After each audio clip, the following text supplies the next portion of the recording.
Thank you for joining me. I run a store called Pokebit, PokemonBitcoin.com. We're an online retailer that sells Pokemon cards exclusively for Bitcoin. And today, I'm going to show you how a Bitcoin is kind of like a Pokemon card.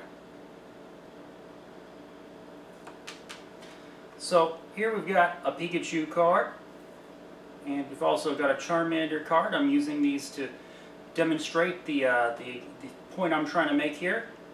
And unfortunately, since Bitcoins are not objects that exist in physical reality, what I have here is not a Bitcoin, but a physical representation of a Bitcoin. It's this nice circular orange thing. So when you play the Pokemon Trading Card Game, you know, you've got your Pokemon, you've got your Pikachus and your Charmanders and whatnot. Now, if you look at this card here, what is it? What is it literally? In actual physical reality, what is this card? I mean, it's a piece of cardboard, you know, with some ink on it. And yeah, they come with illustrations. You know, they're just kind of there to get you in the mood, to kind of you know, uphold the suspension of disbelief.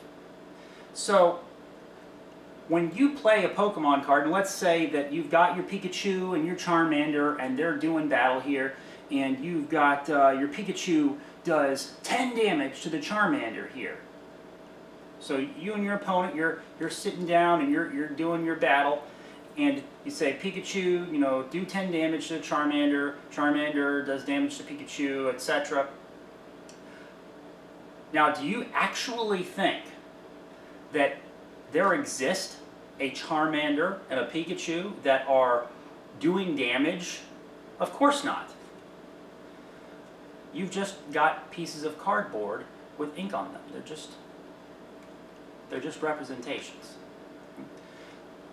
So, by playing the Pokemon Trading Card Game, you are temporarily accepting the premise that this object, this Pikachu, this Charmander, that this object represents something beyond itself.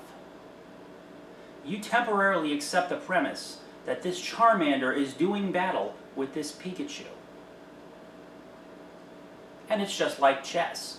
You know that the rook and the knight and all the other pieces, they don't have any kind of physical properties, they don't have any inherent properties associated with them that make them move the way they do. You and your opponent are working on a protocol that has already been agreed upon in advance. And the Pokemon Trading Card Game is just kind of like that, because you have to accept the premise that you have to accept the premise that that these cards mean something beyond themselves, and no one who, if you don't want to do this, if you don't want to accept that this thing here is nothing more than just a piece of cardboard, then you don't have to. There's no one making you. So all of the people who play Pokemon cards, they understand that these are just abstractions. They understand that Pikachu and Charmander don't actually exist in physical reality. And they temporarily accept the premise that this Pikachu card and this Charmander card mean something beyond themselves. So along comes Bitcoin.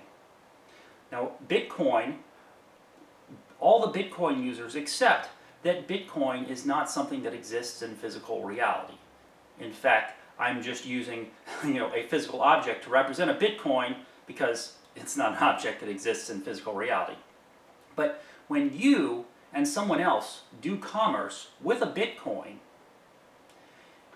you are accepting the premise that the Bitcoin and everything behind it has some kind of meaning that both you and the buyer and the seller, both you and the person you're doing commerce with, accept.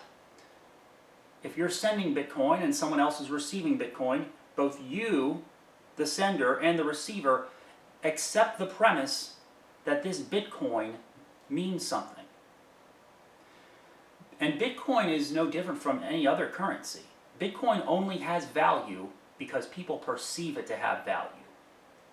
When, for example, a Bitcoin exchange rate is, $800 or $700 or $900, to some people who are new to Bitcoin, they don't understand, and they may see that as a meaningless number.